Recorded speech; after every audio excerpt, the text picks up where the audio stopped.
السلام عليكم وسلامتين دمانتين مرلبات كسو دوادا قيبتي لبات سيدا لو ديسو ويب سيرفر waxaan dhameystirnay inaan soo dejinay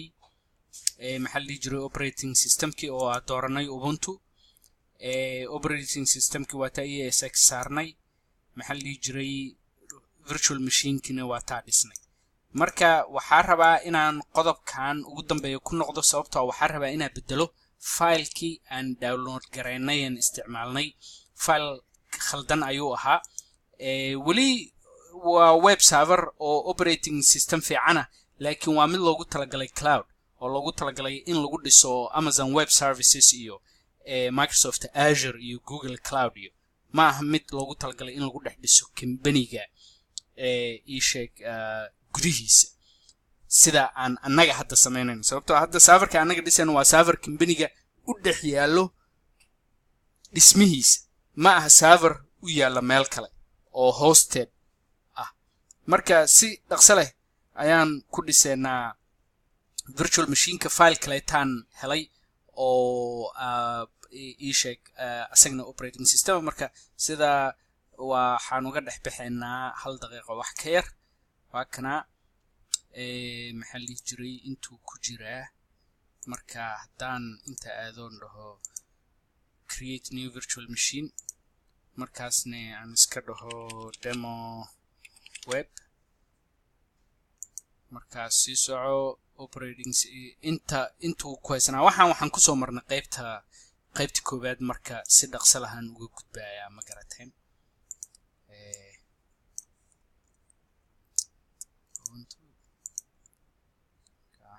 soo marnay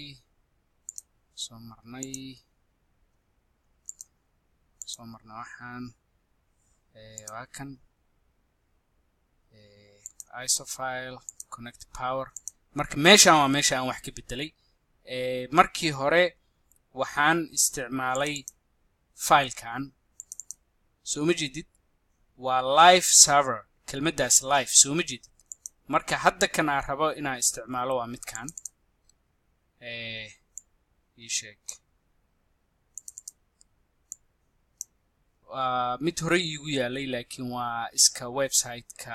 naftigeeda laga keenay waa kana Ubuntu 16.04 waa yara doq laakiin maxal dhigi jiray wali sida uu shaqeynaya sababtoo ah waa LTS waa long term support soo dhowr sano dambe wali updates uu leeyahay marka filekaas baa isticmaalaya intaas baa bedelay marka wax kasto waa sidii aan isku ogeyn marka waa kana marka meeshaan waa meesha aan rabnay inaan ka bilowno oo ah inaan daarno virtual machine marka waa kana right click baa ku sameynaysaa power on markaas console-ka aadaysa si aad u aragtid sidoo isu daaraa wakaasa marka waa kana af Ingiriis buujaad doortay meeshaan wuxuu ku leeyahay luqadda dooro uu ku shaqeyn doono operating system-ka macnaha marka maxal dhihi jiray English baan doortay marka wakaasa install Ubuntu server marka console-ka ku dhex jirtid meeshaan marka ku dhex jirtid mouse-ka ma shaqeynayo marka console-kan daaratid soo ma jeedid si aad marka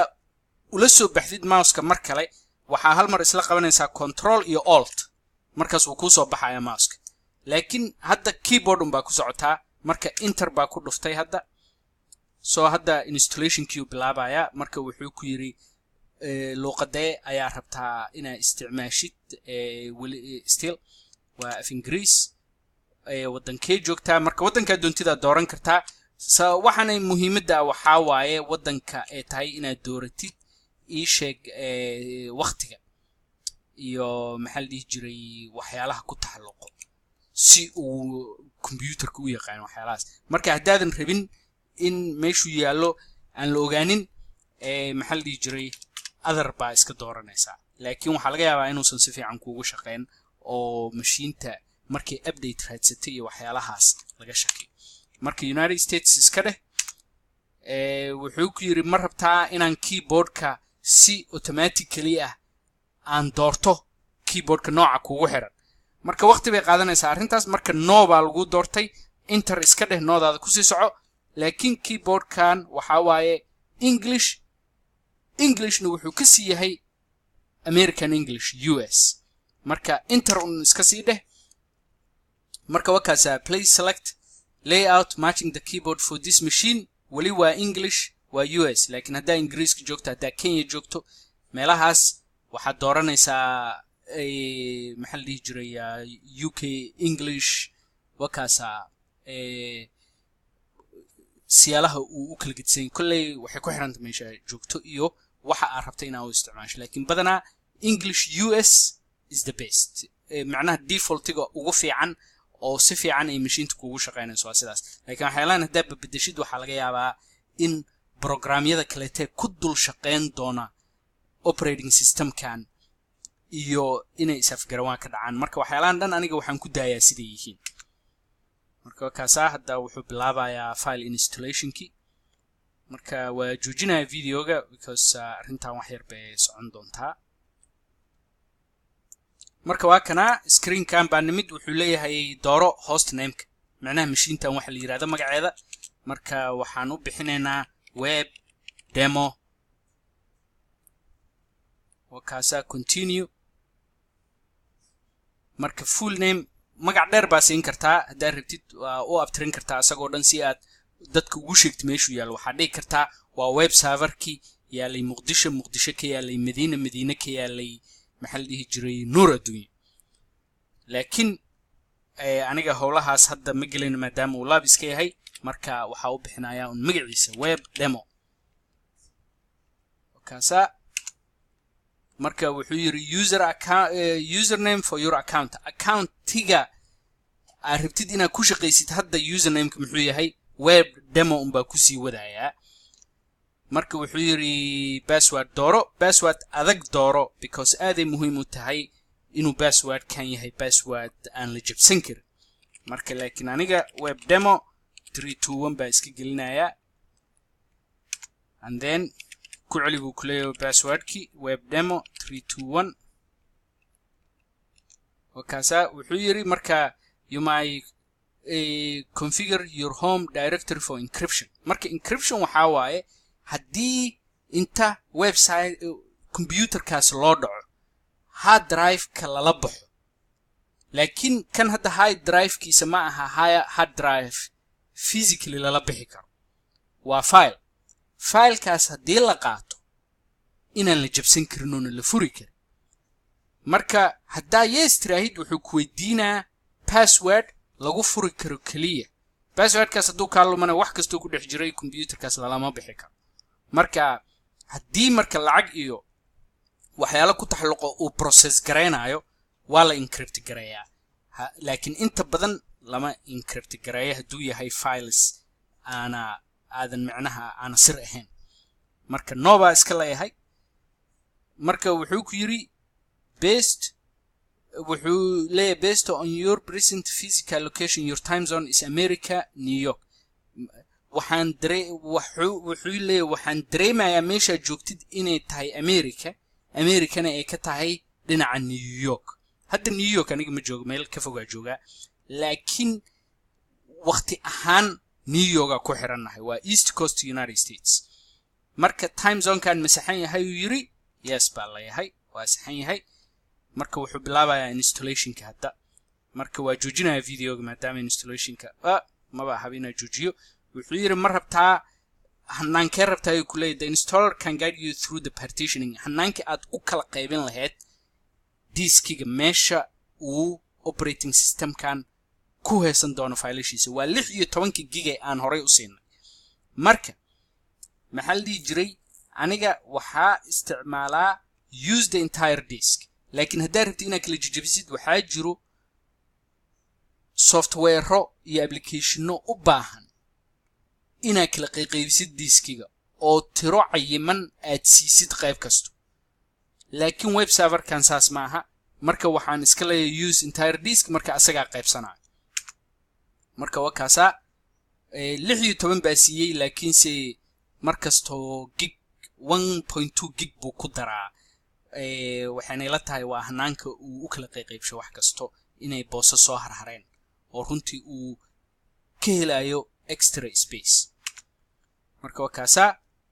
wakaasa sidaas uu kala qaybshay waa ujeedaa maxaa la dhihi jiray waxa ugu muhiimsan waxa waaye meeshaas ay ku qoran tahay ext4 waa meesha uu runtii faalasha runta ku hayn doono marka yes baa iska leedahay marka creating file system kiyo abuuraya hadda marka waa joojinaa meeshan xogaa yar inay qaadan doonto way tahay marka su'aashan buu weydiiyay hadda wuxuu leeyahay ma rabtaa proxy inaa sii dhex martid proxy waxa waaye mashiinta IP address inta ay marto markaas ama dhahayo internetka uma baahnido waxaan aniga ku haya internetka ha aadin ama internetka aad adoo aniga isii maraayo marka proxy email laabka marka continue baa leeyahay waxa ma gelinaa meeshan wuxuu leeyahay ma rabtaa updateska markay yimaadaan inaan install gareysid markasta aniga waxa doortaa aniga hay sugin install security updates automatically waxyaalaha viruska iyo waxyaalaha iska celinayo oo in la jabsado serverka ka celinayo waxyaalahaas adoona i weydiinin install garay automatically sababtoo ah meel aamin uu ka keenayo wuxuu ka keenayaa Ubuntu website kooda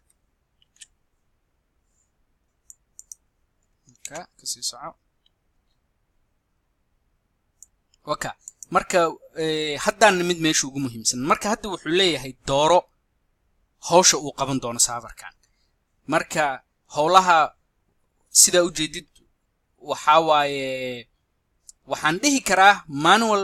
package selection laakiin manual package selection waxa waaye adiga waxyaalaan dhan inta soo download gareysid si caadi adiga ku xirxiraayo wax kasto asaga kuma qabanayo hawsha laakiin waxa rabaa inuu asaga hawsha ii qabto marka waxaan DNS server ma aha waxa isticmaalaya LAMP server LAMP waxay u taagan tahay Linux Apache MySQL and PHP waxa ugu muhiimsan marka waxa waaye eedaas dhexda ku jirto Apache web serverka waa kaas laakiin wuxuu ku darayaa also database la yiraahdo MySQL iyo also scripting language oo la yiraahdo PHP waxyaalahaas marka web serverska dhan way u baahan yihiin zaidka casriga oo ah marka way isku qabteen sanooyinka hor waxay inaa hal u gelisid Apache inaa keentid kaligiis soo dejisid ku xirtid MySQL inaa soo dejisid ku xirtid PHP inaa ku xirtid markaasna configuration fileska oo Apache-ga iyo MySQL iyo PHP hal u configure gareysid wax ka dhibadnaa male waxa sanooyinka hore hadda laakiin automatically ayaga ku sameeynaa iyo OpenSSH waa protocolka lagu maamulayo si inta loo soo galo configurationka loo bedbedelo marka kaasna waa dooranaynaa kaasa hore u sii soco marka wuxuu weydiinayaa maadaama MySQL database ay tahay password dooru leeyahay marka password baa gelinaya demo 321 and then demo 321 because waa database waxay u baahan tahay password waa joojinayaa si uu sii wada hawsha waakana su'aasha uu qabo marka wuxuu leeyahay operating systemkan waa operating systemka kaliya ee computerkan ku xiran la soco computerkan dhowr operating systema ku xiran waxaan dhan operating systemyaal kale waay laakiin asaga waxa uu u muuqdo midkan moogtahay marka wuxuu yiri ma rabtaa inaan asaga master boot record-ka geliyo master boot record-ka waxa waaye meesha u sheegayso operating systemkii la kicin lahaa oo la daari lahaa marka yes baa leeyahay sababtoo ah waa kaligiis marka installationkii wuu dhamaaday uu leeyahay marka the installation is complete marka waa in computerka la damiyo la daaro marka wuxuu leeyahay ka bixi CD-ga markaasna dami oo daar laakiin runtii CD kuma jirin waxa uu ka dhismayay ISO file marka continue baa iska leedahay meeshan markaas uu isdaminayaa wuuna isdaarayaa wakaasa waxaan dhan automatically asaga dhameynaya marka khair baa idin rajeynayaa waa mahadsantihiin qaybta saddexaad baana ka dhameystiraynaa sida website-ka loo verify gareyn lahaa. Assalaamu calaykum.